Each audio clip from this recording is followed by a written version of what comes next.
It's Rachel. We've had a ton of interest lately to the tune of 97,000 views of a video I made a couple years back during the COVID pandemic. That was a tutorial on how we transformed our clay-based heavy sod into decent gardening soil without buying anything because everything was closed. I went into much more detail in the original video and I will link to that here.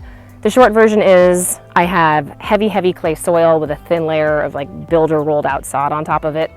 We cut that out, removed it, laid down organic content that we collected from all around our neighborhood, small twigs, leaves, anything I could find that looked like carbon material. We flipped the sod over on top of that and we ended up with an absorbent carbon layer, the nitrogen from the grass flipped on top of that, and then the clay on top.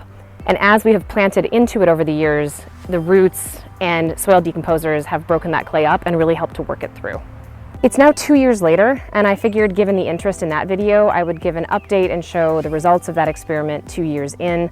I'm also going to talk through the 3 ways we continue to add organic content into the soil every year.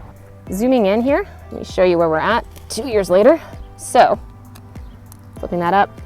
First, you can see from the color, this is great. It's almost black. I am really happy with the color of this soil. I'm happy with the texture. It's nothing close to the original heavy clay.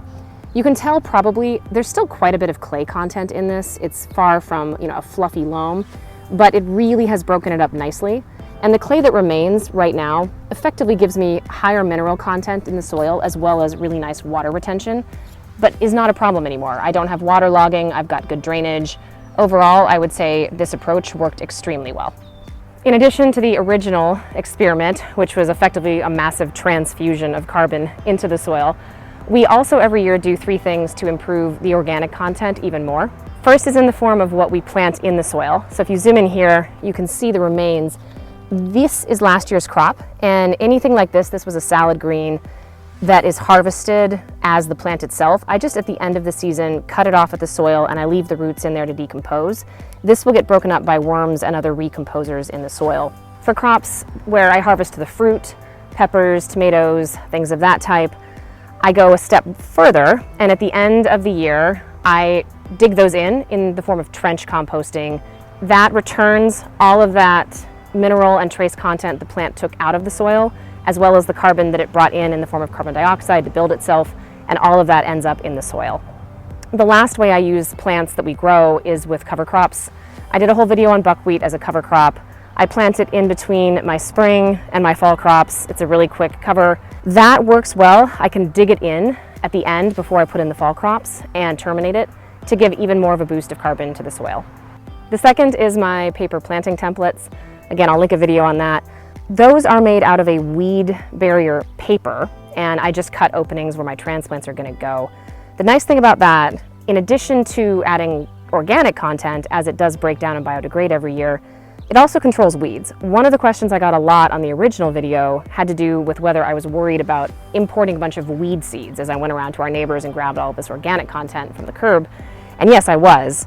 The paper templates effectively blocked any weed that did sprout, and we were able to exhaust that seed bank without having them ever come up and take over the bed. Third and last has to do with organic mulches. Every time my husband/cameraman mows the yard, he saves grass for me, and I do cover the surface of the beds with those grass clippings.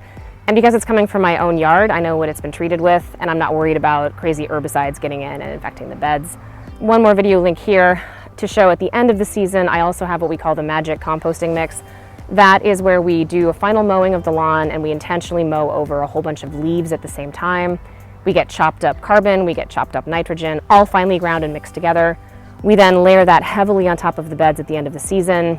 It allows for that to compost in place, and it also insulates the soil, allowing even more worm activity up towards the surface to really work that in. Figured you guys deserved an update now that we're 2 years later to show that this really did work, and I do recommend it. I don't think you need to buy anything to have great soil.